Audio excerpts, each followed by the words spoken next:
Hello વિદ્યાર્થી મિત્રો, તો ફરીથી આપ સૌનું સ્વાગત છે ઇન્સ્પાયર એકેડમીના વિડીયો લેક્ચરમાં। આજે આપણે ગતિનો બીજો લેક્ચર જે ભણવાના છીએ તેમાં ગતિનું વર્ણન કઈ રીતે કરી શકીએ અને ખાસ કરીને વસ્તુ શીખશું સ્થાનાંતર શું છે, અંતર શું છે અને પથ લંબાઈ શું છે તેનો આજે આપણે અભ્યાસ કરીશું। તો સૌપ્રથમ આપણે ગતિનું વર્ણન કરવા માટે જરૂર શેની પડે છે?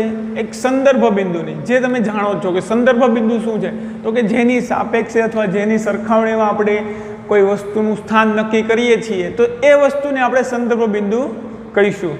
અને અગાઉ આપણે જાણી ચૂક્યા છીએ ઉદાહરણોમાં કે ગતિના ઉદાહરણો જોઈએ તો કે પૃથ્વી ફરે છે, પૃથ્વી ફરવાને લીધે ઋતુ પરિવર્તન થાય છે, આપણે ખૂબ જ ઝડપથી દોડીએ તો આપણને શ્વાસ ચડે છે, શ્વાસ ચડે છે ત્યારે શું થાય છે તો કે આપણા ઓક્સિજનની ખૂબ જ ઓક્સિજન ઝડપથી અન્ય ભાગો સુધી પહોંચે, જે તમે જાણો છો ખૂબ જ ઝડપથી ત્યાં પહોંચાડવો પડે ઓક્સિજન, અથવા તો આપણા ધબકારા વધી જાય છે।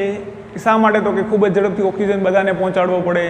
ઋતુ પરિવર્તન થાય છે તો કે પૃથ્વીની ગતિના કારણે ઋતુ પરિવર્તન થાય છે। પૃથ્વી સૂર્યની નજીક હોય તો ઉનાળો અનુભવાય, સૂર્યથી દૂર જતી રહે તો આપણને શિયાળો અનુભવાય છે।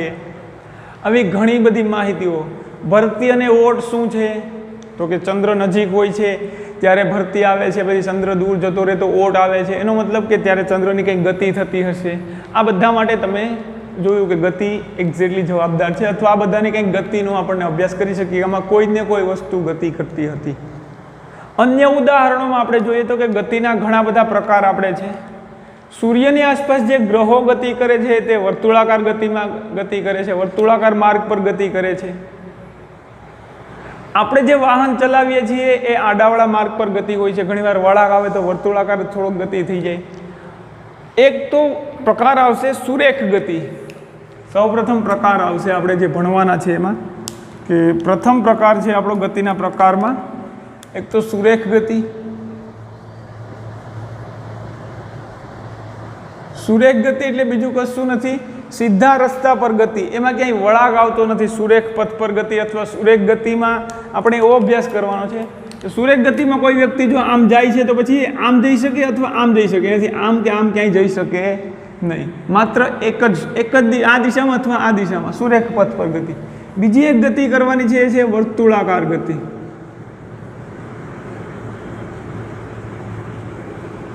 વર્તુળાકાર ગતિ તમે ઉદાહરણ આપણે બે હાથ પકડી મિત્ર સાથે આપણે આમ ફરતા હોઈએ એ આપણી શું થઈ ગઈ? વર્તુળાકાર ગતિ। પછી એક શબ્દ આવશે ચાક ગતિ। ખાલી આ શબ્દથી આપણે પરિચિત થવાનું છે, અન્ય કોઈ વસ્તુથી આપણે કોઈ રિલેશન કરવાનું નથી। દાખલા તરીકે જ્યારે આપણો દરવાજો, તમને ખબર છે કે દરવાજો કેવો હોય છે આપણા ઘરનો? આવો કંઈક હશે આપણા ઘરનો દરવાજો, આ દિવાલ હશે, દિવાલની સાથે કંઈક લાકડાનો ફિટ કર્યો છે ને અહીંયા મિજાગરા સાથે આ રીતે અહીંયા કંઈક આમ દરવાજો ફિટ કરેલો હશે। હવે આ દરવાજાને આપણે ખોલીએ છીએ અથવા બંધ કરીએ છીએ ત્યારે દરવાજો આખો આમ થશે અથવા આમ થશે, તો આ એક ધરીને અનુલક્ષીને આ એક આપણે રેખા એવી કાલ્પનિક રાખીએ તો કે એ રેખાને અનુલક્ષીને દરવાજો આમથી આમ ગતિ કરે છે કે નહીં? તો ત્યારે જે આ દરવાજાની ગતિ આમ અથવા આમ ગતિ થાય છે આ એક ધરીને અનુલક્ષીને, એવી ગતિને આપણે કહીશું ચાક ગતિ।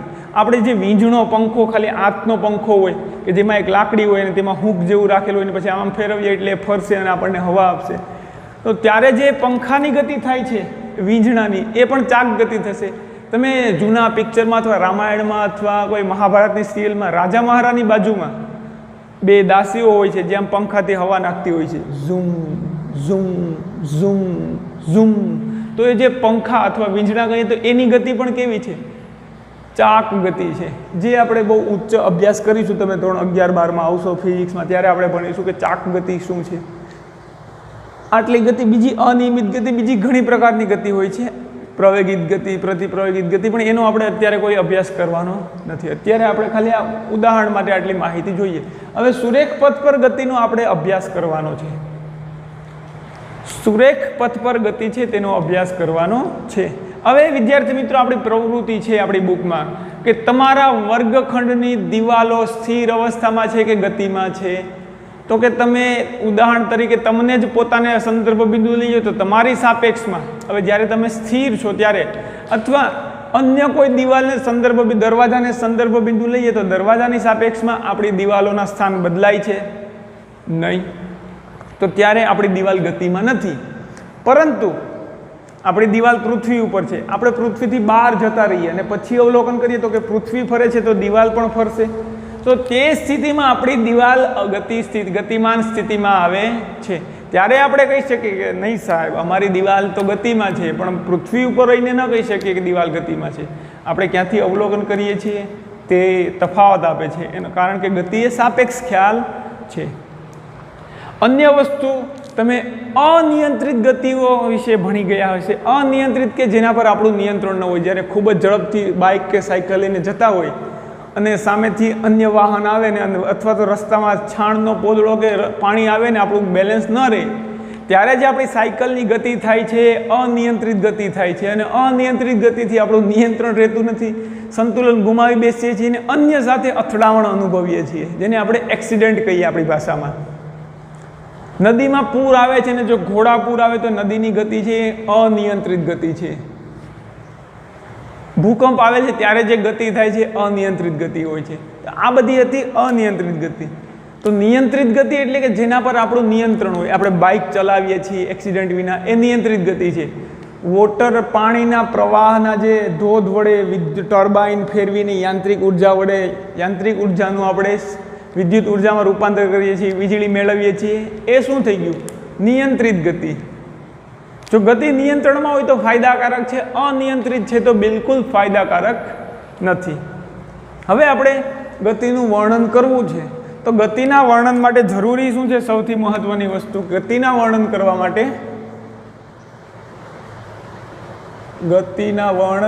માટે સંદર્ભ બિંદુની જરૂર પડે.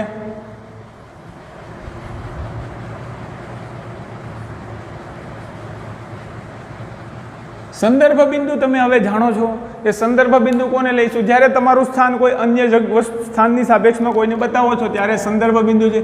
આપણી બુકમાં ઉદાહરણ છે કે જ્યારે તમે રેલવે સ્ટેશનથી 2 કિલોમીટર દૂર જાઓ, આપણી બુકમાં આવું ઉદાહરણ છે કે તમે રેલવે સ્ટેશનથી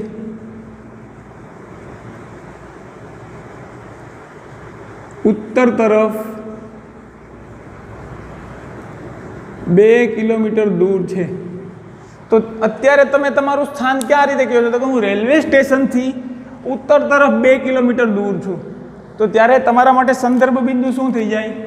રેલવે સ્ટેશન. અત્યારે તમે એવું કહો તો કે અમારા સાહેબ આ બોર્ડની અથવા જે આ દરવાજો દોરેલ છે દરવાજાથી 3 મીટર દૂર છે, દરવાજાથી 20 સેન્ટીમીટર દૂર છે, તો મારું સ્થાન આ દરવાજાની સાપેક્ષમાં નક્કી કરો છો, તો ત્યારે દરવાજો આપણો સંદર્ભ બિંદુ થઈ જાય. તમે એમ કહો કે સાહેબ હું મારા ઘરની સામેની દિવાલથી 3 ફૂટ દૂર બેઠો છું, તો ત્યારે તમારું સંદર્ભ બિંદુ 3 ફૂટ થઈ જાય, સામેની દિવાલ થઈ જાય. 3 ફૂટ દૂર છે એ સામેની દિવાલથી છે, તો તમારું સંદર્ભ બિંદુ સામેની દિવાલ થઈ જાય. અત્યારે હું એવું કહું કે હું અત્યારે આ રેકોર્ડિંગ જે થાય છે ટ્રાયપોડ ઉપર, તે કેમેરાની સામે ઊભો છું. કેમેરાની સામે અંતર ગણીએ આપણે તો કે 6 ફૂટ દૂર ઊભો છું કેમેરાથી, તો ત્યારે મારું સંદર્ભ બિંદુ શું થઈ જશે? આ કેમેરો કે જે કેમેરાની સામે હું ઊભો છું. સંદર્ભ બિંદુની તમારે વાત ખબર પડી ગઈ. હવે આપણે જે સુરેખ પથ પર ગતિ વ્યવહારમાં તો આપણે કરતા હોય, તો મારે દર વખતે અહીંયા વ્યવહારમાં રોડ નહીં દોરવા બેસાય કે અહીંયા રોડ છે ને કાર ગતિ કરે છે, કે દર વખતે મારે કોઈ મેદાન દોરવા નહીં બેસાય કે આ મેદાનમાં ગતિ કરે છે. તો સુરેખ પથ પર ગતિ દર્શાવવા માટે આપણે એક સંદર્ભ બિંદુ લઈશું. એ સંદર્ભ બિંદુને આપણે કહીશું ઉદ્ગમ બિંદુ. ઉદ્ગમ બિંદુ એટલે તમે જાણો છો કે આપણે સંખ્યા રેખા દોરતા કે નહીં, જે આપણે જે સંખ્યા રેખા દોરતા એને જ આપણે ઉદ્ગમ બિંદુ કહી દઈએ છીએ. આપણે જાણીએ છીએ સંખ્યા રેખા આવી કંઈક દોરતા, આપણે મતલબ કે તમે અને અમે બંને આપણે જાણીએ છીએ. સંખ્યા રેખાનો અભ્યાસ તમે કરી ચૂક્યા છો, આવી કંઈક હતી સંખ્યા રેખા, યાદ આવે તો તમને? અરે વાહ સાહેબ, અમને તો યાદ આવે છે. હવે આ સંખ્યા રેખા પર વચ્ચે ક્યાંક 0 અથવા સાઈડમાં પણ આપણે લખી દઈએ 0. તો આ જે 0 છે સુરેખ પથ પર ગતિ દર્શાવવા માટે બુકમાં તો કંઈ રોડ દોરવા ન બેસાય કે ઝાડવા દોરવા ન બેસાય, તો સુરેખ પથ પર ગતિ દર્શાવવા માટે આપણે અહીંયા 0 લઈએ અને આ સંખ્યા રેખાને થોડીક લાંબી કરીએ, જેથી કરીને આપણને સરળતા રહે. તમારા અહીંયા સુધી તો જો કે દેખાતું જ હશે. સીધી કરી દઈએ સંખ્યા રેખાને, થોડુંક તમે સમજી જજો કે હું રેખા દોરું તો તમારે સમજી જવાનું કે રેખા છે, હું વર્તુળ દોરું તો સમજી જવાનું કે વર્તુળ છે, કારણ કે મારું ચિત્ર બાબતમાં ઘણો બધો આગળ છે. હું મારે હાથી દોરું તો મારે લખવો પણ પડે કે આ એક પ્રાણી છે હાથી, નહીંતર ઘણા એમ કહે કે સરસ મકાન દોર્યું. એટલે હું બોલું કે આ વર્તુળ છે તો તમે સમજી જાજો, આટલો થોડોક સહકાર આપજો તમે. તો હવે જ્યાં આ શૂન્ય છે ઉદ્ગમ બિંદુ, હવે એનો મતલબ કે આ સુરેખ પથ પર ગતિમાં કરવાની છે આપણે, સુરેખ પથ પર ગતિ. હવે જે આપણે ગતિ કરવાની છે કેવી છે? સુરેખ પથ પર ગતિ. આપણે લખી દઈએ આજે અત્યારે હવે આપણે આગળ ભણવા જઈએ છીએ ને શું કહીશું? સુરેખ પથ પર ગતિ. અને સુરેખ પથ પર ગતિનું વર્ણન કેમ કરવું તેનો આપણે અભ્યાસ કરીએ. હવે ધારો કે આ સુરેખ પથ પર ગતિ કરવાની છે તો આ સમગ્ર સુરેખ પથ પર આખી રેખા સીધી છે એવું તમે ધારી લો. મેં અગાઉ કીધું એમ ધારવું તો પડશે આપણે. તો આ સુરેખ રેખામાં આપણે જે સંદર્ભ બિંદુ લઈએ છીએ તેને આપણે કહીશું ઉદ્ગમ બિંદુને. એ ઉદ્ગમ બિંદુ થઈ ગયું આપણું શૂન્ય. ઉદ્ગમ બિંદુ અથવા આને ઉગમ બિંદુ પણ કહેવાય. એટલે ક્યારેક હું ઉગમ બિંદુ બોલું અને ક્યારેક ઉદ્ગમ બિંદુ બોલું તો કન્ફ્યુઝ થવાનું નથી, એક જ વસ્તુ છે. હવે આ ઉદ્ગમ બિંદુથી આપણે કોઈ વસ્તુને માપી શકીએ. આપણે કે ઉદ્ગમ બિંદુથી આપણે અલગ અલગ બિંદુ આપી દઈએ કે અહીંયાથી ધારો કે 5 મીટર, 10 મીટર, આ 5 મીટર, આ 10 મીટરમાં છે આ બધા અંતરો. 15 metre, 20 metre, 25 metre, 30 metre, 35 metre. કેટલું દૂર જવું પડશે છેલ્લે સુધી? 40 metre, 45 metre, 50 metre, 55 metre, 60 metre, 65 metre. તો હવે તમને ખબર છે સંખ્યા રેખામાં ડાબી બાજુ શું હશે? કે ડાબી બાજુ પણ આંકડા હશે, પણ અહીંયા કેટલા હશે? -5, -10. પણ આપણે -5, -10 લખવાનું નથી. તમને સમજાય એટલા માટે હું અહીંયા તો લખું છું -5, -10. પરંતુ અંતર ક્યારેય ઋણ નહીં હોય, પણ આપણે આગળ ચેકી નાખીશું માઇનસવાળી પદ્ધતિને. -15, -20, -25, -30, -35, -40. હવે આ બધા અંતરો મીટરમાં છે. મહત્વની વસ્તુ તમને કહું છું કે બધા અંતરો આ મીટરમાં છે. અને હવે જે માઇનસ છે એને તમારે ખરેખર માઇનસ ધ્યાનમાં નથી લેવાનું. એ તો મેં એવા એટલા માટે માઇનસ કહું છું કે ઉદ્ગમ બિંદુથી હવે માઇનસનો મતલબ શું છે, ઋણનો મતલબ શું છે તે ખાસ સમજી લઈએ, પછી આપણે સ્થાનાંતરમાં તકલીફ નહીં પડે. તો કે ઉદ્ગમ બિંદુથી આ બાજુ જો ગતિ થશે, ઉદ્ગમ બિંદુથી ડાબી બાજુ અથવા તો ખાલી ડાબી બાજુ, જ્યારે આપણે ડાબી બાજુ ગતિ કરીશું તો ત્યારે જે આપણે સ્થાનાંતર કરીશું તો એ દિશા આપણે ઋણ દિશા લઈએ છીએ. તો આ માઇનસ એ માત્ર દિશા દર્શાવવા માટે ઉપયોગ કરીએ છીએ. એનો મતલબ કે ડાબી બાજુની દિશાને આપણે માઇનસ વડે દર્શાવીશું, જ્યારે ઉદ્ગમ બિંદુથી જમણી બાજુની દિશા છે અથવા જમણી બાજુના જે મૂલ્યો છે સ્થાનાંતરના તેને ધન દર્શાવીશું. તો અહીંયા જે ઋણ નિશાની દર્શાવી છે એ માત્ર શું દર્શાવે છે? તો કે ડાબી બાજુ, બીજું કશું નથી. ઋણ નિશાની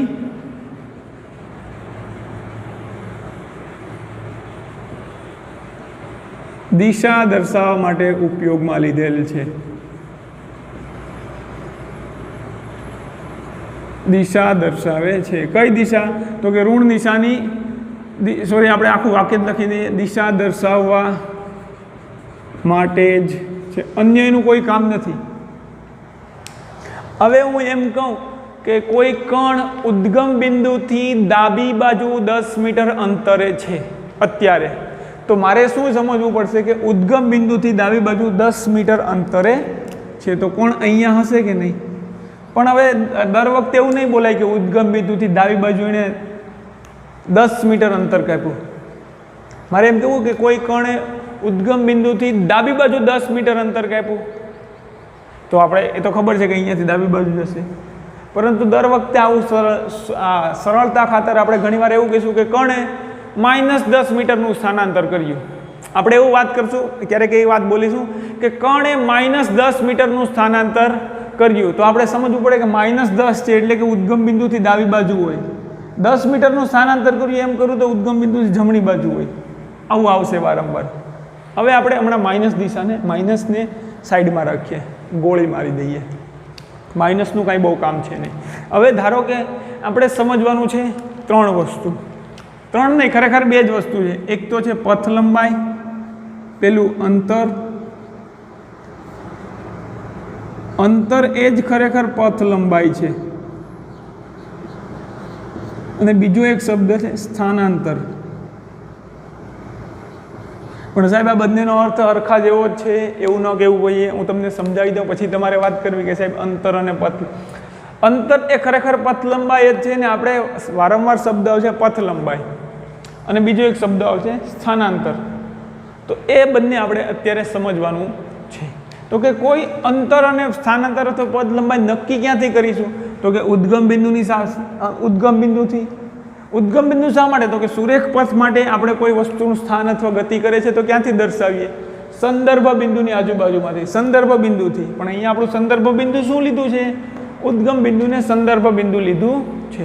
હવે વિદ્યાર્થી મિત્રો, ધારો કે કોઈ વ્યક્તિ ઉદ્ગમ બિંદુ પર છે અને હવે આ અંતરો આપણે મીટરમાં રાખીએ અથવા કિલોમીટરમાં. મીટરમાં રાખીએ તો સમગ્ર વાતો દરમિયાન મીટરમાં વાત કરશું, કિલોમીટર રાખીએ તો કિલોમીટરની વાત કરશું. ધારો કે અહીંયા ઓ થી કોઈ વ્યક્તિ જમણી બાજુ, મતલબ કે જમણી બાજુ એટલે ધન દિશામાં, ડાબી બાજુ એટલે તો કે ઋણ દિશામાં. તો અહીંયા આપણે લખી દઈએ ડાબી બાજુ એટલે શું થશે? ડાબી બાજુ એટલે ઋણ દિશા, જમણી બાજુ એટલે એવું જરૂરી નથી કે જમણી બાજુને જ આપણે ધન દર્શાવી શકીએ.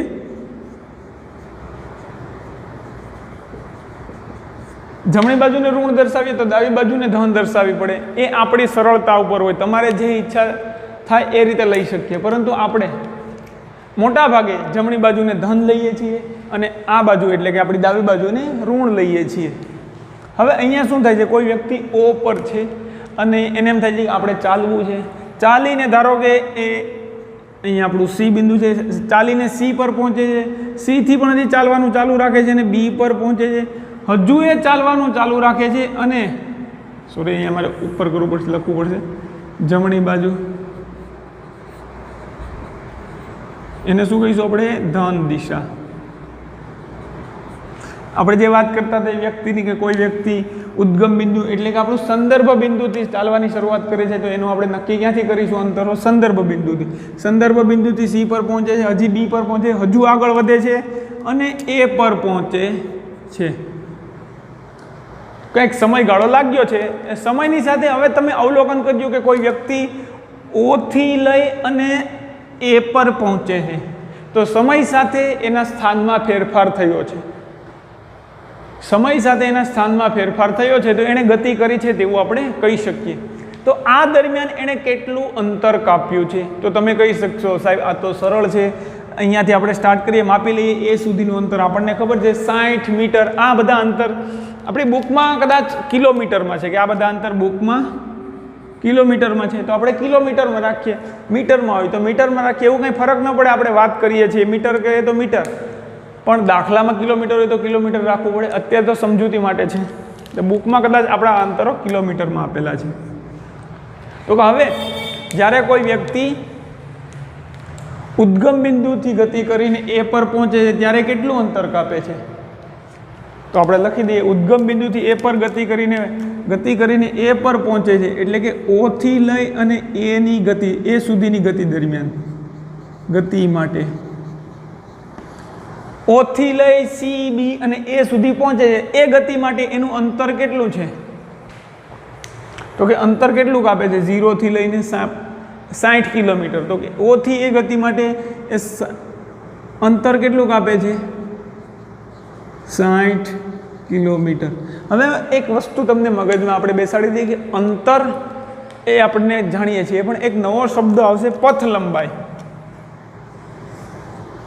એક ખરેખર પથ લંબાઈ એ બીજું કાંઈ નથી પણ પદાર્થે કાપેલા કુલ અંતરને, પદાર્થે કાપેલા કુલ અંતરને પથ લંબાઈ કહે છે. વ્યાખ્યા કહો તો વ્યાખ્યા પણ આપણે સમજી શકીએ. અથવા એક પથ લંબાઈ ખરેખર શું છે? તો કે પથ લંબાઈ એ પદાર્થે કાપેલું કુલ અંતર છે. પદાર્થે કાપેલા કુલ અંતરને પથ લંબાઈ કહે છે.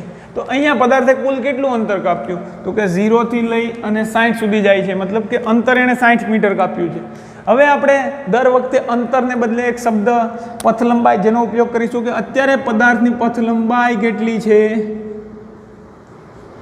કુલ અંતર કેટલું કાપ્યું? 60 કિલોમીટર. તો પથ લંબાઈ કેટલી થઈ ગઈ? 60 કિલોમીટર. હવે અન્ય એક શબ્દ છે સ્થાનાંતર. બીજો મેં અહીંયા શબ્દ લખ્યો છે સ્થાનાંતર. તો સ્થાનાંતર શું છે? અત્યારે કણ પ્રારંભ ક્યાંથી કરે છે કણ ગતિ કરવાની? તો કે O થી, ઉદ્ગમ બિંદુથી, શૂન્યથી. અને ગતિનું અંતિમ સ્થાન અત્યારે જ્યારે ગતિ કરવાનું બંધ થાય છે ત્યારે એનું સ્થાન કેટલું છે? તો કે A જેટલું. તો O થી A ની ગતિ માટે એનું પ્રારંભિક સ્થાન કયું થશે? ઉદ્ગમ બિંદુ. અને અંતિમ સ્થાન કયું થશે? A. આપણે ગતિ જ્યાંથી શરૂઆત કરે છે તેને પ્રારંભિક સ્થાન કહીશું અને જ્યાં ગતિ કરવાનું બંધ કરે છે તેને આપણે કહીશું અંતિમ સ્થાન. એટલે મતલબ કે છેલ્લે પદાર્થ ક્યાં પહોંચ્યો છે? ગતિ પૂરી કરીને પદાર્થ ક્યાં પહોંચે છે છેલ્લે? તો કે અહીંયા A પર પહોંચે, તો એ આપણું થશે અંતિમ સ્થાન. તો ખાલી O A માટે આપણે પ્રારંભિક સ્થાન શું લખી શકીએ? પ્રારંભિક સ્થાન O છે અથવા ઉદ્ગમ બિંદુ, અંતિમ સ્થાન છે A છે. પ્રારંભિક સ્થાન અને અંતિમ સ્થાન ન હોય તમને ખબર પડી ગઈ. હવે આપણે સ્થાનાંતર સમજવું હોય તો સ્થાનાંતર શું છે? તો મહત્વની વસ્તુ ખાસ યાદ રાખી લઈએ કે સ્થાનાંતર એ કણનું પ્રારંભિક સ્થાન અને આપણા કણના પ્રારંભિક સ્થાન અને અંતિમ સ્થાન વચ્ચેનું અંતર. માત્ર ને માત્ર પ્રારંભિક સ્થાન અને અંતિમ સ્થાન વચ્ચેનું અંતર એ કુલ અંતર નથી, એ અલગ હોઈ શકે. આપણે અભ્યાસ કરીશું. તો સ્થાનાંતર શું છે? સ્થાનાંતરની વ્યાખ્યા આપણે અહીંયા લખી દઈએ. આશા રાખું તમને દેખાશે અહીંયાથી રેડ કલરથી. સ્થાનાંતર શું છે? તો કે કણના પદાર્થના પ્રારંભિક સ્થાન અને અંતિમ સ્થાન વચ્ચેના લઘુત્તમ અંતરને સ્થાનાંતર કહે છે. આ સ્થાનાંતરની વ્યાખ્યા પણ તમે સમજી શકો. આ શું હતી અહીંયા વિદ્યાર્થી મિત્રો? જે ગ્રીન કલરનું આપણે દર્શાવીએ છીએ બોક્સ, એ હતી આપણી પથ લંબાઈની વ્યાખ્યા. જ્યારે હું બ્લેક કલરનું બોક્સ દર્શાવું છું એ કોની વ્યાખ્યા છે? સ્થાનાંતરની. સોરી, આ ગ્રીન અને બ્લેક બોક્સ મિક્સ થઈ જાય છે, જે થવા ન જોઈએ. તમને વ્યાખ્યામાં કન્ફ્યુઝન ન હોવું જોઈએ. તો કે અહીંયા કણની પથ લંબાઈ 60 મીટર છે. પથ લંબાઈ ખબર છે, કાપેલું કુલ અંતર. જ્યારે સ્થાનાંતર કેટલું હશે? તો કે પ્રારંભિક બિંદુ અને અંતિમ બિંદુ વચ્ચે લઘુત્તમ અંતર કેટલું છે? તો કે અહીંયા તો પ્રારંભિક બિંદુ અને અંતિમ બિંદુ વચ્ચે લઘુત્તમ અંતર 60 મીટર છે. તો અહીંયા સ્થાનાંતર કેટલું થશે? આ OA ની ગતિ માટે પથ લંબાઈ 60 કિલોમીટર છે, સોરી મીટરમાં છે. તો સ્થાનાંતર પણ કેટલું થશે? 60 કિલોમીટર. સ્થાનાંતર બરાબર આ આપણે જાણીએ છીએ અથવા સમજાય સરળતાથી. સ્થાનાંતરને શું કીધું? તો કે પદાર્થના પ્રારંભિક સ્થાન અને અંતિમ સ્થાન વચ્ચેના લઘુત્તમ અંતરને, મતલબ કે પ્રારંભિક સ્થાન અને અંતિમ સ્થાન વચ્ચેનું સુરેખ અંતર માપી લઈએ આપણે. ઓછામાં ઓછું કેટલું અંતર હોય? તો કે એ બંનેને એક સીધી રેખા વડે જોડીએ તો જ લઘુત્તમ અંતર હોય. આ વસ્તુ શા માટે લઘુત્તમ શબ્દ આવ્યો? શા માટે? તો કે કણ, દાખલા તરીકે આ વસ્તુ સમજીએ અહીંયા સ્થાનાંતરને પથ લંબાઈ. તો કે કણ આપણે આ વર્તુળાકાર માર્ગ લઈએ A અને આ B છે અને આનું કેન્દ્ર O છે. ધારો કે આ કેન્દ્ર O છે. હવે કોઈ કણ, સોરી, આ બે બિંદુઓ છે A અને B. તો હવે A અને B ને મારે લઘુત્તમ અંતર જોઈએ, A અને B વચ્ચેનું લઘુત્તમ અંતર જોઈએ તો મારે શું કરવું પડશે? તો કે A અને B ને એક સુરેખ રેખાથી જોડવા પડશે, એક સીધી રેખાથી જોડવા પડે. જો એને સીધી રેખાથી જોડું, તમે કહેશો સાહેબ તમારી રેખા સીધી નથી. તો કે A અને B વચ્ચેનું મારે લઘુત્તમ અંતર જોઈએ છે, તો A અને B ને મારે સુરેખા વડે જોડવા પડે, એક સીધી રેખા વડે. તો એ અને બીનું ઓછામાં ઓછું અંતર થાય. હવે સેજ પણ જો એ અને બીને હું આમ સેજ પણ આમ ત્રાસો જોડું, ત્રાસી રેખા અથવા સેજ ત્રાસી આ રીતે આમ જોડું કાંઈ, અથવા આ રીતે આમ જોડું, અથવા આમ જોડું, તો આ રસ્તો 1, આ 2, આ 3, આ 4 અને 5, એ 5 રસ્તામાંથી એ અને બી વચ્ચેનું અંતર ઓછામાં ઓછું ક્યાં રસ્તા પર હોય છે? આ મેં 5 રસ્તા જોયા, એ થી બી પર જવા માટે આપણી પાસે 5 રસ્તા અવેલેબલ છે. તો એ અને બી વચ્ચેનું અંતર ઓછામાં ઓછું ક્યાં રસ્તા પર છે? તો તમે કહેશો સાહેબ કે જ્યારે તમે સૌપ્રથમ રસ્તો દોર્યો જે સીધી રેખામાં છે એ અને બી વચ્ચે લઘુત્તમ અંતર, લઘુત્તમ એટલે ઓછામાં ઓછું અંતર, રસ્તો 1 એટલે કે સુરેખ વળે છે, સુરેખ અથવા આપણે કહીએ સુરેખને બદલે સીધી રેખા, સુરેખ પથ પર છે. એ અને બીનું ઓછામાં ઓછું અંતર, એના માટે આપણે શબ્દ છે લઘુત્તમ અંતર. લઘુત્તમ એટલે ઓછામાં ઓછું.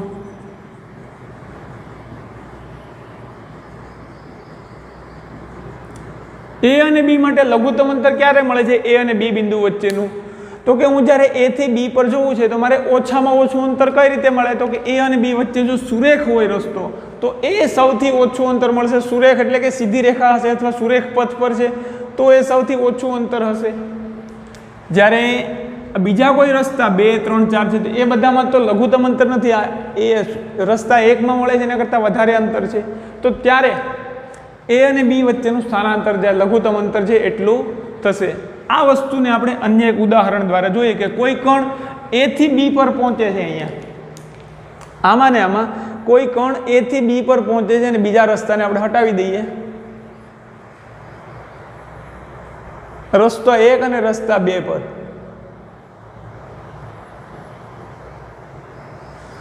એક અજયભાઈ છે, એ રસ્તા 1 પર જાય છે. અજય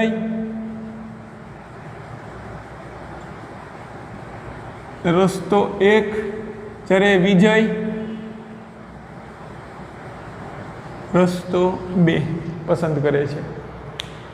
હવે વિદ્યાર્થી મિત્રો હું તમને કહું છું કે એ અને બી, અજય એ 25 મીટરનો, એ અને બી વચ્ચે સુરેખ રેખા પર જાય, સીધો રસ્તો 25 મીટર છે. જ્યારે આ વિજય છે એ રસ્તો 2 પસંદ કરે છે, એ થી સી થઈને સી થી બી જાય છે, અને આ અંતર ધારો કે આટલું 10 મીટર છે અને આટલું 25 મીટર, 25 તો નથી આપણે રાખવું, થોડુંક વધારીએ, 23 મીટર છે. તો અહીંયા અજય રસ્તો 1 પસંદ કરે છે જ્યારે વિજય રસ્તો 2 પસંદ કરે છે. આ વસ્તુમાં અજયનું કુલ અજયની પથ લંબાઈ કેટલી થશે? આપણે જોયું વિદ્યાર્થી મિત્રો કે અહીંયા, હવે આને હટાવી દઈએ, લઘુત્તમ અંતરવાળું વાક્ય તમે જાણો છો. તો આ કિસ્સામાં અજયની પથ લંબાઈ, અજય વિજય, આ ઉદાહરણને આપણે માનો થોડુંક સાઈડમાં રાખીએ, પછી આનો અભ્યાસ કરીશું. ફરી અહીંયા અજય અને વિજય બંનેનું પ્રારંભિક સ્થાન એ છે, અંતિમ સ્થાન બી છે. બંને એ થી ગતિ કરવાની શરૂઆત કરે છે, બી સુધી પહોંચે છે. તો જ્યારે પથ લંબાઈની વાત કરીએ છીએ તો બંને માટે પથ લંબાઈ કેટલી મળશે? પથ લંબાઈ અજય માટે કેટલી થશે? પથ લંબાઈ, પથ લંબાઈ એટલે કાપેલું કુલ અંતર. તો અજય રસ્તો 1 પસંદ કરે છે, અજય એ થી બી પર પહોંચે છે, પથ લંબાઈ કેટલી થાય? તો કે 25 મીટર. જ્યારે વિજય માટે પથ લંબાઈ, તો કે વિજય કુલ કેટલું અંતર કાપે છે? 10 + 23. તો વિજય માટે પથ લંબાઈ કેટલી થશે? 10 + 23 કેટલી થઈ જશે વિદ્યાર્થી મિત્રો? આ આપણને મળશે તો કે 33 મીટર. હવે તમને પથ લંબાઈ વિશે માહિતી મળી ગઈ કે કાપેલું કુલ અંતર, જે રસ્તા પર જાય એ રસ્તા પર કુલ કાપેલા અંતરને આપણે પથ લંબાઈ કહીએ છીએ. હવે આપણે સ્થાનાંતર જોઈએ. તો કે અહીંયા અજય કેટલું સ્થાનાંતર કરે છે અને વિજય કેટલું સ્થાનાંતર કરે છે? તો કે વિદ્યાર્થી મિત્રો સ્થાનાંતર એ કયા રસ્તા પર જઈએ છીએ તેના પર આધારિત નથી, બિલકુલ આધારિત નથી તેના પર. સ્થાનાંતર તો શું છે તેની વ્યાખ્યા પ્રમાણે તો કે પદાર્થના પ્રારંભિક સ્થાન અને અંતિમ સ્થાન વચ્ચેના લઘુત્તમ અંતરને સ્થાનાંતર કહે છે. તો બંને માટે પ્રારંભિક સ્થાન એ છે, અંતિમ સ્થાન બી છે. તમે જોઈને કહી શકો કે લઘુત્તમ અંતર કેટલું છે, તો કે 25 મીટર. તો કે બંને માટે પ્રારંભિક સ્થાન અને અંતિમ સ્થાન વચ્ચેનું અંતર કેટલું છે, 25 મીટર. આના માટે સ્થાનાંતર કેટલું થશે બંને માટે, તો કે સ્થાનાંતર તો બંને માટે 25 મીટર જ થશે. શા માટે, તો કે સ્થાનાંતરની વ્યાખ્યા પ્રમાણે સ્થાનાંતર શું છે, તો કે પ્રારંભિક બિંદુ અને અંતિમ બિંદુ વચ્ચેનું લઘુત્તમ અંતર. તમે જાણો છો લઘુત્તમ અંતર તો બંનેને સીધી રેખા વડે અથવા સુરેખ વડે જોડીએ તો જ મળશે. તો લઘુત્તમ અંતર તો એક આપણે સુરેખ જોડ્યું ને બીજો એક અન્ય રસ્તો લીધો. તો અહીંયા પથ લંબાઈ જો અજયની પથ લંબાઈ 25 મીટર છે, જ્યારે વિજયની 33 મીટર છે. પથ લંબાઈ એ કયા રસ્તા પર જાય છે તેના પર આધાર રાખે છે. પરંતુ સ્થાનાંતર જો શું છે, તો કે સ્થાનાંતર એ રસ્તા પર આધાર રાખતું નથી, માત્ર પ્રારંભિક સ્થાન અને અંતિમ સ્થાન વચ્ચેનું લઘુત્તમ અંતર છે. તો કે પ્રારંભિક સ્થાન અને અંતિમ સ્થાનને સુરેખા વડે જોડી દઈએ તો આપણે સ્થાનાંતર મળી જાય. તો જો સ્થાનાંતર તો બંનેના 25 મીટર જ થાય છે. તો અહીંયા સ્થાનાંતર બંનેના સરખા થાય છે પણ પથ લંબાઈ અલગ અલગ મળે છે. એવું આપણે અહીંયા જોયું. પણ અહીંયા O થી A સુધીની ગતિ માટે આપણી પાસે સ્થાનાંતર અને પથ લંબાઈ બંને સરખા મળે છે, કારણ કે એક જ દિશામાં ગતિ થાય છે. હવે માનો કે કોઈ કણ O થી A થી આપણે ગતિ બદલાવીએ, કોઈ કણની, કોઈ કણ O થી આવે A સુધી જાય, O થી A સુધી જાય અને A થી B સુધી પરત ફરે, O થી A અને A થી B સુધી આવે. તો તમે કહી શકો કે કણે કેટલું પથ આ O થી A અને A થી પાછો B આવે છે, ત્યારે કણે કેટલું અંતર કાપ્યું હશે, તો કે કણે કાપેલા કુલ અંતરને તો આપણે શું કહીશું, પથ લંબાઈ. તો O થી A થી B સુધી માટે પથ લંબાઈ કેટલી થશે,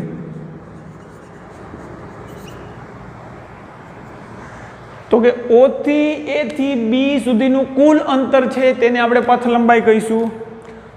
પ્રારંભિક સ્થાન O છે, O થી A સુધી જાય છે, A થી પાછો B સુધી પરત ફરે છે. તો આપણે પથ લંબાઈ માટે શું લખવું પડે, તો કે પથ લંબાઈ બરાબર O થી A અને A થી પાછો B. આપણે લખીએ OA વત્તા O થી A સુધી અને A થી પાછો B સુધી AB. OA કેટલું છે આપણને ખબર છે 60 વત્તા AB કેટલું છે, આ અંતર કેટલું છે, આ દરેક ગાળો કેટલું દર્શાવે છે 5 5. તો કે 5 ને 5 10 15 20 25. તો AB કેટલું દર્શાવે છે 25 કિલોમીટર. આ દરેક 5 5 કિલોમીટર દર્શાવે છે. તો આપણને પથ લંબાઈ મળે 60 વત્તા 25 એટલે કેટલું થશે 85 કિલોમીટર. આપણી બીજી ગતિ, કોઈ કણ જ્યારે O થી A સુધી ગતિ કરતો હતો ત્યારે આપણને પથ લંબાઈ અને સ્થાનાંતર સમાન મળતું હતું. હવે જ્યારે કોઈ કણ O થી A થી પાછો O થી A સુધી જાય છે ને A થી પાછો B પર પરત ફરે છે, ત્યારે આપણને પથ લંબાઈ કેટલી મળે છે 85 કિલોમીટર. તો હવે આ કિસ્સામાં સ્થાનાંતર પણ ગણવું રહ્યું. તો સ્થાનાંતર કેટલું મળશે, વ્યાખ્યા શું છે વિદ્યાર્થી મિત્રો સ્થાનાંતરની, તો કે કણના પ્રારંભિક સ્થાન અને અંતિમ સ્થાન વચ્ચેના લઘુત્તમ અંતરને સ્થાનાંતર કહે છે. પણ આપણે તો અહીંયા એક જ છે એટલે કોઈ સુરેખ જ વસ્તુ છે. તો આપણે જો શેની જરૂર પડે છે, તો કે કણનું પ્રારંભિક સ્થાન અને અંતિમ સ્થાન. કણ ગતિ કરવાની શરૂઆત ક્યાંથી કરે છે O થી. તો કણનું પ્રારંભિક સ્થાન O થઈ ગયું. ગતિ કરવાની અંત ક્યારે કરે છે, તો કે O થી A સુધી જાય છે ને A થી પાછો B પરત ફરે છે. તો આપણું પ્રારંભિક સ્થાન ક્યાં થશે અહીંયા આ કિસ્સામાં, તો કે પ્રારંભિક સ્થાન શું છે O, અંતિમ સ્થાન શું છે B. તો પ્રારંભિક સ્થાન O અને અંતિમ સ્થાન B, અને આપણે ઉદ્ગમ બિંદુ O, ખરેખર મેં અહીંયા આ શૂન્ય લખ્યું પણ હું O લખતા જ ભૂલી ગયો છું. અહીંયા ખરેખર મારે અહીંયા O લખવું પડે, ઉદ્ગમ બિંદુ. સોરી, એટલું થોડુંક હવે તમે ચલાવી શકો. તો કે આ કણ O થી A થી B ની ગતિ માટે પ્રારંભિક સ્થાન O છે, અંતિમ સ્થાન B છે. તો અહીંયા કણનું સ્થાનાંતર શું છે, તો કે પ્રારંભિક અને અંતિમ સ્થાન વચ્ચેનું અંતર. પ્રારંભિક સ્થાન O અને અંતિમ સ્થાન B, તેની વચ્ચેનું અંતર કેટલું છે, તો કે O અને B વચ્ચેનું અંતર કેટલું છે તમે જાણો છો. O થી B કેટલો દૂર છે, જમણી બાજુ 35 મીટર. તો અહીંયા આપણને સ્થાનાંતર કેટલું મળશે O થી A થી B માટે? તો કે 35, સોરી આ કિલોમીટર છે, 35 કિલોમીટર. તો અહીંયા આપણને પથ લંબાઈ આપણને મળી 85 કિલોમીટર, જ્યારે સ્થાનાંતર કેટલું મળે છે? માત્ર ને માત્ર 35 કિલોમીટર. તો આ વસ્તુ ઉપરથી આપણને ખબર પડી કે પથ લંબાઈ અને સ્થાનાંતરનો તફાવત શું છે. તો કે પથ લંબાઈ એટલે કાપેલું કુલ અંતર, પણ જ્યારે સ્થાનાંતર શું છે? તો કે પ્રારંભિક અને અંતિમ સ્થાન વચ્ચેનું લઘુત્તમ અંતર.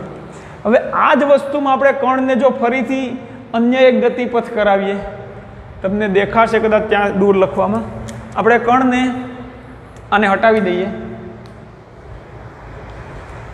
આ તમે જાણો છો અજય વિજયનો, આપણે કણને થોડીક અન્ય ગતિ કરાવીએ આપણે. તો કે જો કણ હવે આ જ કિસ્સામાં કણ O થી A પરત ફરે અને A થી જો C પરત ફરે તો શું થશે? અને બીજો એક આપણે કિસ્સાની ચર્ચા કરવાનું છે કે O થી A થી પાછો A આવી જાય. તો કે O થી કેમ થયું? ઇંક પૂરી. હવે કણ દાખલા તરીકે આમાં ઉદ્ગમ બિંદુથી શરૂઆત કરે, A સુધી પહોંચે અને ફરી C સુધી આવે છે પરત. તો કે ઉદ્ગમ બિંદુ O થી A સુધી પહોંચે અને A થી C સુધી પહોંચે છે, ત્યારે કણની પથ લંબાઈ અથવા એ ગતિપથ માટે કણની પથ લંબાઈ અને સ્થાનાંતર મેળવવાના છે. તો તમે પથ લંબાઈ તો મેળવી શકશો આરામથી, સ્થાનાંતર પણ તમે હવે આરામથી મેળવી શકો છો. પથ લંબાઈ શું થશે? તો કે કણે કાપેલું અંતર. કેટલું કાપે છે કણ? તો કે O થી A સુધી જાય છે અને A થી C સુધી પરત ફરે છે. તો કે O થી A સુધી, તો કુલ અંતર જોઈએ તો કે O થી A એટલે OA જેટલું અને A થી પાછું C જેટલો પરત ફરે, તો AC. તો અહીંયા આપણે લખીશું પથ લંબાઈ બરાબર OA વત્તા AC. હવે વિદ્યાર્થી મિત્રો તમે OA જાણો છો. OA કેટલું છે? OA તો કે 60 કિલોમીટર છે, વત્તા A થી C નું અંતર કેટલું છે? A થી C નું અંતર માપવું પડશે આપણે.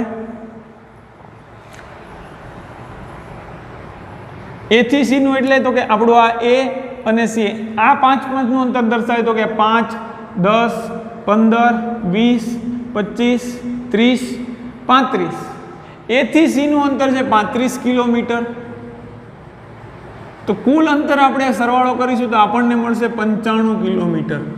તો કે O થી A થી C માટે, કણની OAC ગતિ માટે આપણને પથ લંબાઈ 95 કિલોમીટર મળે છે. તો સ્થાનાંતર જોઈએ તો સ્થાનાંતરની વ્યાખ્યા શું છે? પ્રારંભિક સ્થાન અને અંતિમ સ્થાન વચ્ચેનું લઘુત્તમ અંતર. તો અહીંયા પ્રારંભિક સ્થાન કયું છે? તો કે O. અંતિમ સ્થાન O થી A સુધી જાય છે અને C પર પરત ફરે છે. તો અહીંયા કણનું અંતિમ સ્થાન કેટલું થશે? C.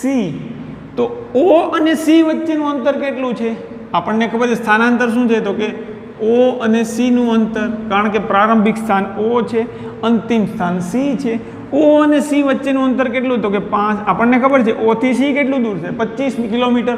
તો આપણે લખીશું અહીંયા 25 કિલોમીટર.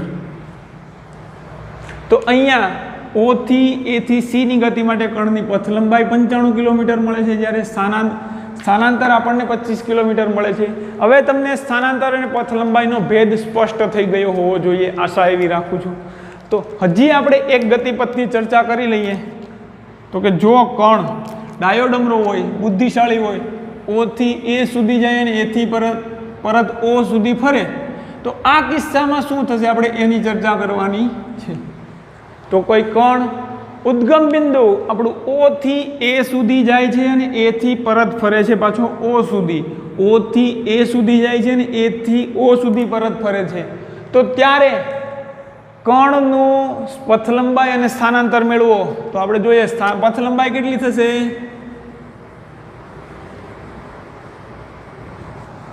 O થી A સુધી જાય છે એટલે કે OA એવું નહીં, OA પથ લંબાઈ એટલે તો કે O થી A સુધી જાય છે ને A થી પાછો O સુધી પરત ફરે છે. તો કે A થી O વત્તા O થી A વત્તા પાછો એ થી પાછો ઓ સુધી આવે છે, તો એ થી ઓ નું અંતર આપણને ખબર છે ઓ એનું અંતર કેટલું છે? હા ખબર છે સાહેબ, 0 થી એ 60 કિલોમીટર દૂર છે, તો એ થી ઓ પણ 60 કિલોમીટર જ દૂર મળશે, તો આપણને અહીંયા કુલ પથ લંબાઈ અથવા કુલ અંતર મળશે 120 કિલોમીટર. તો ત્યારે અહીંયા સ્થાનાંતર કેટલું થાય છે એ જોવાનું રહ્યું કે અહીં આ કિસ્સામાં સ્થાનાંતર કેટલું થાય છે. પ્રારંભિક સ્થાન કયું છે? ઓ. ઓ થી એ સુધી જાય છે અને એ થી પાછો ઓ પર પરત ફરે છે. અંતિમ સ્થાન કયું છે? ઓ. તો પ્રારંભિક સ્થાન અને અંતિમ સ્થાન એક જ છે, મતલબ કે એકબીજા પર સંપાત થાય છે. ઓ થી ગયો પાછો આવીને ઓ પર આવી ગયો, તો પ્રારંભિક સ્થાન અને અંતિમ સ્થાન એક જ છે. અથવા અહીંયા પ્રારંભિક સ્થાન અને અંતિમ સ્થાન અને પ્રારંભિક સ્થાન એક જ છે અથવા એકબીજા પર સંપાત થાય છે.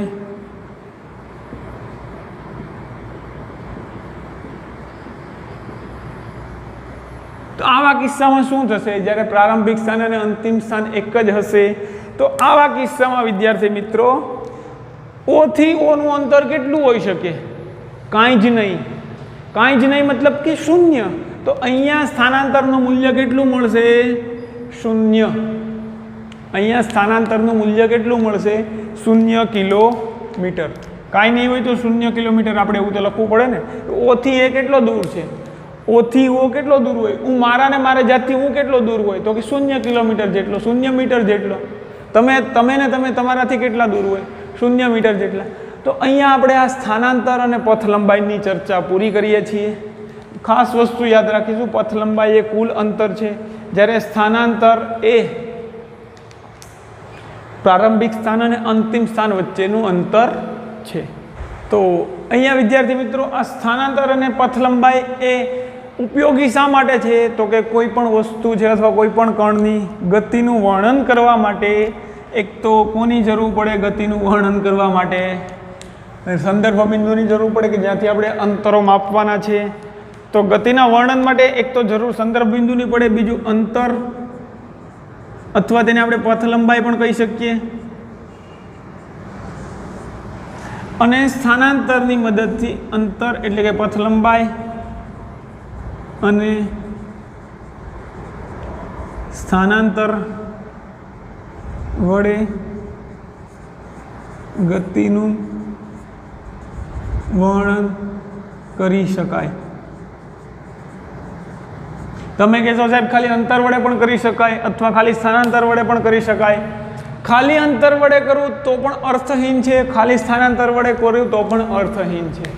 હવે માનો કે હું ખાલી આ ઓ થી એ થી ઓની ગતિ દરમિયાન, એ થી ઓ થી એની ગતિ દરમિયાન જો હું એમ કહું કે કણનું સ્થાનાંતર 0 છે, એનો મતલબ કે કણે સમયની સાથે પોતાનું સ્થાન નથી બદલ્યું, પણ ખરેખર તો એ ઓ થી એ સુધી જે આવ્યો ને એથી પાછો ઓ સુધી પરત ફર્યો છે. તો અહીંયા ખાલી સ્થાનાંતર કહીએ તો આપણને પૂરતી માહિતી મળતી નથી. ખાલી હું કહું સ્થાનાંતર 0 છે એનો મતલબ કે કદાચ એ કણ ઓ થી કંઈ ગતિ જ ન કરી હોય તો એ કિસ્સામાં પણ સ્થાનાંતર 0 બને, અને ગતિ કરીને પરત ઓ પર આવે ત્યારે પણ 0 બને. પણ એમ કહું તો કે ઓ થી એથી એની ગતિ દરમિયાન આજે આ કિસ્સો છે, એ ગતિ દરમિયાન કણનું અંતર 120 કિલોમીટર છે પરંતુ સ્થાનાંતર 0 કિલોમીટર છે. એનો મતલબ કે કણે ગતિ કરી અને કંઈક ટોટલ એની જે કુલ અંતર કાપે છે પથ લંબાઈ એ 120 કિલોમીટર છે, પરંતુ એ એટલું અંતર કાપીને પોતાના સ્થાન પર પરત ફરે છે. એ ક્યાંથી આઈડિયા આવે? તો કે સ્થાનાંતર ઉપરથી. સ્થાનાંતર 0 કિલોમીટર છે. હવે જે હું 120 કિલોમીટર બોલું છું એ કોઈ દિશા નથી દર્શાવતું. આજે હું એમ બોલું છું કે કણ 120 કિલોમીટર અંતર કાપે છે ઓ થી એથી ઓની ગતિ દરમિયાન, તો એ દિશા દર્શાવતું નથી. તો આ વસ્તુ સમજવા માટે આપણે આગળના લેક્ચરમાં અભ્યાસ કરશું કે સ્થાનાંતર એ દિશા પણ દર્શાવે છે. કણનું પ્રારંભિક અને અંતિમ સ્થાન વચ્ચેનું અંતર તો છે પણ એ દિશા પણ દર્શાવે છે, જ્યારે આ અંતર ખાલી મૂલ્ય દર્શાવે છે, અંતર એ દિશા દર્શાવતું નથી. તેનો અભ્યાસ આપણે આગળના લેક્ચરમાં કરીશું. તો આ લેક્ચર તમે વ્યવસ્થિત જુઓ, ન સમજાય તો ફરીથી રિવાઇન્ડ કરીને જુઓ એટલે આઈડિયા આવી જશે ને મગજમાં બેસાડી દઈએ તો આગળના લેક્ચરમાં આપણે ઋણ દિશાનો જે કન્સેપ્ટ આવશે ને ત્યારે તમને આઈડિયા આવશે કે સ્થાનાંતર એ કઈ રીતે દિશા દર્શાવે છે, આપણને સ્થાનાંતર કઈ રીતે ઉપયોગી છે, સ્થાનાંતરની જરૂર જ શા માટે હતી, અંતર હતું ઓલરેડી તો